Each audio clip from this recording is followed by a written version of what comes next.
eh. Sobrang pagod. But you just keep moving. Alam mo yun? Wala na akong nakakausap halos, eh. Kasi kasi siyempre occupied ka na sa trabaho, occupied ka pa sa anak mo, nasa bahay ka lang. Para na akong mababaliw. Hindi ko naman nilalahat, pero ako para na akong mababaliw kasi siyempre sanay ako na nasa labas, naglalakad sa labas, gumagala sa labas, maraming kasama, siyempre maraming kasama sa office before. Grabe lang grabe lang yung emotional and mental strength na kailangan mo para para ma-endure mo lahat. And you have to do it every day. Paulit-ulit yun na gano'n. Mag-o-open ako ng laptop, maglo-login ako, gagawa ako ng trabaho, iiyak yung anak ko siyempre papakainin ko siya, ihihili ko siya, maglalaro siya for a while tapos mabubugnot ulit siya.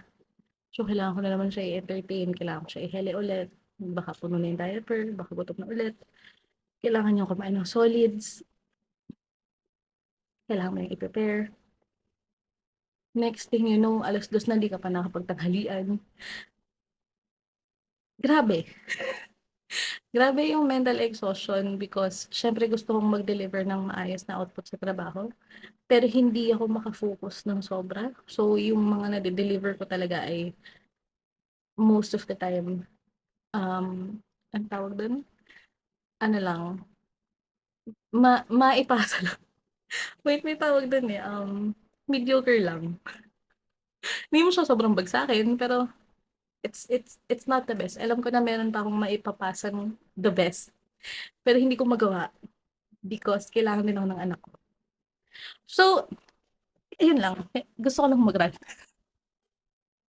Shout out again sa lahat ng mga nanay na piniling mag-stay at home at magtrabaho at home.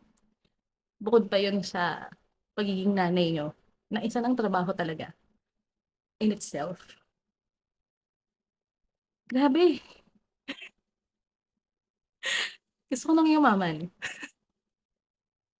Gusto ko ng manalo sa lotto. Ayoko ng mamili between work and my baby. Pero yun yung meron ako ngayon, eh, and I have to deal with that.